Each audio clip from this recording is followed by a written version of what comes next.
Rams coach Sean McVay faces the press to try to put out fires with a garden hose and a bucket of spit. It's time for some good news. The Dodgers bullpen has stopped sucking, and Joe Alt is probably ready for his Chargers debut. Probably. Good morning. I'm James. This is your daily dose of sports and snark for the greatest sports city in the world, Los Angeles. This is the faithful Angelenos morning report. So it is August 27, 2024. Yes, I am clean shaven. You know how it goes. One wrong move with the razor and the next thing you know, you gotta get rid of all the facial hair. Sucks for me. But we added a new subscriber to the Angeleno Familia yesterday. Thank you for getting in on the ground floor. And if you like being in the know about LA sports, clickety-clack the like button. Clickety-clack the subscribe button. There's a notification bell. Hit that. It lets you know when we drop new content. Sharing is caring. Let people know we exist, and by all means comment. Now, before we go through the news and notes, a look at the scoreboard. There were no games involving LA teams yesterday, but today, Baltimore is in town. They're going to play the Dodgers at 7. Jack Flaherty is 10-5 with an ERA of 3. He's going up against Cole Irvin, who is 6-5 with an ERA of 4.82. And what do you say we get to the news?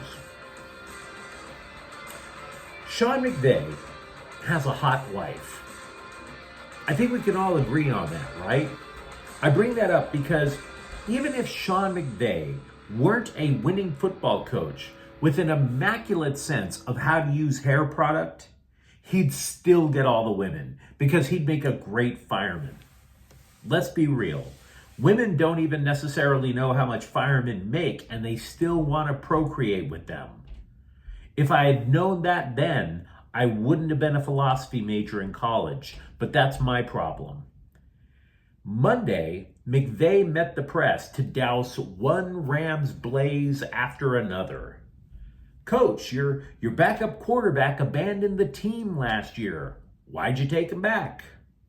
Hey, Coach, your starting left tackle got suspended for 2 games. Did he get arrested? And of course, the latest fire. Coach, why does the only linebacker you can trust have permission to seek a trade? McVay met the press on Monday and set most of the record straight, particularly about the impasse between the front office and inside linebacker Ernest Jones. Said McVay, quote, in his defense, he's right. He never requested a trade. We had communication with his representation. There's been some dialogue with teams, and that's kind of where it's at, unquote. McVay also described Jones as, quote, a pro in every sense of the word, unquote. But the big takeaway from McVay's quote is that means teams have talked with the Rams about acquiring Jones. Doesn't mean a trade is imminent. It means that there is the possibility of a trade. Now, McVay did not shut the door on cooler heads prevailing and Jones staying in LA. However, there's also something else that I dug out because I went through my notes that I've been keeping over the offseason. General Manager Les Snead said in the spring that he does not want to extend Jones's contract. Jones is in the final year of his rookie deal. That is the genesis of all of these issues now that the Rams are having. Do they want to keep him longer than his rookie deal when he's clearly in line for a raise? And as we talked about yesterday, the top 10 linebackers in the game all make over $10 million. Does Ernest Jones actually deserve that when the Rams typically don't invest that much in linebackers? At the time, spring, it appeared that when Snead said that they weren't going to extend, it seemed that they were willing to find out what his worth would be at the end of the season. But what if I'm wrong? What if we were all wrong? What if the reason that Snead did not want to extend Jones is because he thought Jones was replaceable all along? The Rams traditionally do not value linebackers that much. Not as much as defensive linemen.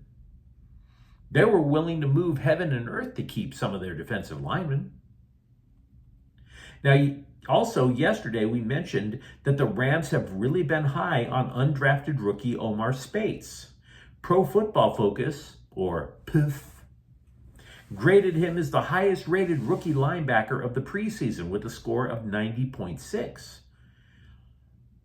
Now, you put all of that together, and I still would suggest that it would be foolish to act like this is not a problem for the Rams. It most definitely is. Jones was the play caller for the Rams defense last year, for example. Say you trade him, okay? Now you're going into the first game of the season against Jared Goff and the Lions with a new linebacker and a new play caller. Now, as for Jones's take on the whole thing, he wasn't even at practice. So that's unsettling. Oh, and regarding the left tackle, because we were chatting that bad boy up over the weekend, McVay said that Alaric Jackson's 2-game suspension for violating the league's personal conduct policy did not involve a legal process. So, since lawyers and cops aren't part of the legal process, I guess it's safe to assume that the dude wasn't arrested. Nobody saw taser punctures on Jackson's ass, right? Now, McVay said he wanted to keep the issue in-house. All things being equal, he's probably going to be able to do that. Now, as for how the Rams are going to look in the season opener against Detroit, McVay said guard Jonah Jackson is practicing again. Rob Havenstein might be okay for the opener, but is not a candidate to go on injured reserve if he misses that first game. Puka Nacua and Darius Williams also took part in practice on Monday. Lots of Rams news to discuss. As for the Dodgers, the obvious reason that they have been winning at their expected pace, the obvious reason would be the return of healthy players. There's no doubt about that. But the bullpen has also taken big steps since the trade deadline. And from all the analytics notes that get passed around the Dodgers clubhouse, it's clear that the bullpen got the memo. Stop sucking. The LA Daily News reports that new closer Michael Kopech felt his breakthrough came weeks prior to being traded to the Dodgers. He was still with the White Sox. Kopech said that for whatever reason, during a relief appearance for Chicago against Minnesota, everything fell into place when he struck out all 3 batters in an inning. Quote, "It was just that a 3-pitch punch-out is hard enough to do in this league. And to do that, and then get ahead of the next guy, I felt like I was in command of the inning. Then at that point, I wanted to stay in the zone and make guys beat me in the zone. I think everybody that I face knows that I'm going to try and come out there and attack. When I start nibbling, that's usually when I start falling behind," unquote. Now, not to be outdone, the LA Times just fawned over a resurgent Evan Phillips, who lost the closer gig back in July. Phillips said part of the reason for his woes back then was, quote, "coming off a hamstring issue. I was fighting to get my lower body back a little bit, and that alone can lead to some inefficiencies in my delivery. I was a little bit out of sync. If it's 10% out of whack, that 10% can make a big difference in executing a pitch or not," unquote. Now, to be clear, it's not all daffodils and giggling toddlers playing with beagle puppies in the Dodger bullpen.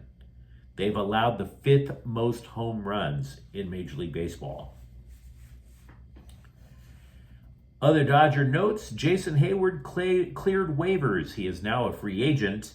Kevon Biggio recently cleared waivers. He was a free agent. He signed with the Giants. To which I say, please do.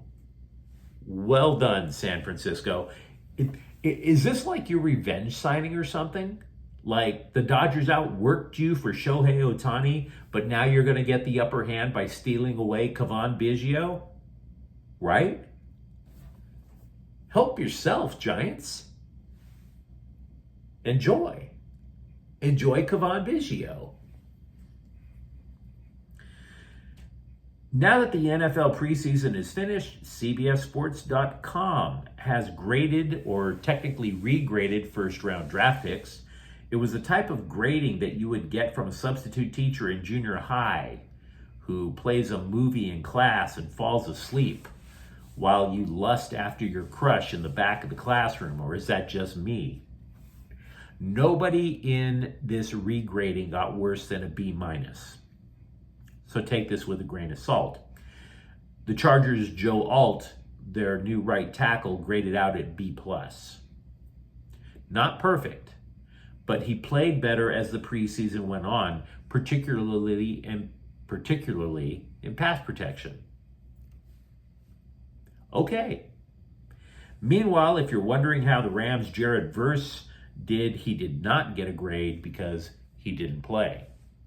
By the way, the deadline for both the Chargers and the Rams to complete cuts and create a 53-man roster, the deadline is 1 p.m. today. The NWSL eliminated their draft, and they have instituted free agency. How that works for the league in the long term, damned if I know. I don't believe the league is that financially stable compared to a lot of other leagues. There are no teams out there with the financial wherewithal that Angel City FC has. Angel City FC is the most valuable team in women's sports at $250 million. Nobody else can match that, obviously. And because they're so valuable, it still leads to questions for their future. Not whether or not they're going to exist. Of course they are. But despite their worth, the franchise has only qualified for the NWSL playoffs once, and they got bounced in the first game. Now, the Players Union released a list of eligible free agents. 8 of those free agents play for Angel City. That includes leading scorer Claire Emsley, playmaker Sydney Leroux, and World Cup champion Kristen Press. So my question to you is, if you watch soccer, for that matter, if you watch women's soccer, of course, my question to you is, if you ran Angel City, do you break open the checkbook to keep them? Or do you acknowledge that the money that you've thrown around so far hasn't worked? They're not even close to winning a title in the NWSL. So maybe instead of keeping those ladies, you reallocate it and build a better team overall. You tell me. Lakers owner Jeannie Buss told a local sports radio show that nothing changes at Crypto.com Arena now that the Clippers have finally left. The team shared that arena for 25 years. Now, that statement depends on how you look at it. Sure, for the Lakers, nothing has changed. Because when the Clippers played there, they were the ones who changed the arena. Right? You'd go into Crypto.com Arena and you'd want to get the whole atmosphere. You'd look up in the rafters, you want to take that social media pic of you standing in front of the Lakers titles or maybe the Lakers retired numbers. And instead of getting that, you'd have noticed the Clippers had covered it up with this 3-story tall mural of photos of Benoit Benjamin, Clippers luminaries like Chris Kaman, Baron Davis, Michael Olowokandi. It is literally as if former Clippers were calling them and saying, please don't put me on that mural. Please don't. Elton Brand is yeah, don't, please don't. Lamar Odom is look guys, I married a Kardashian, right? I'm just a guy trying to rebuild my life. Please don't remind me of my past failure. Please. But you let me know what you think in the comments thread. Talk to me. Are you satisfied with what Sean McVay said about the status of the Rams? How happy are you that the Dodgers bullpen is more reliable now? And if you enjoyed the content, don't forget to subscribe to Faithful Angelenos. We talk LA sports every single day here. Thank you for watching. I'm James. We'll be back tomorrow. Faithful Angelenos is a Kian Corte El Queso production. Take care.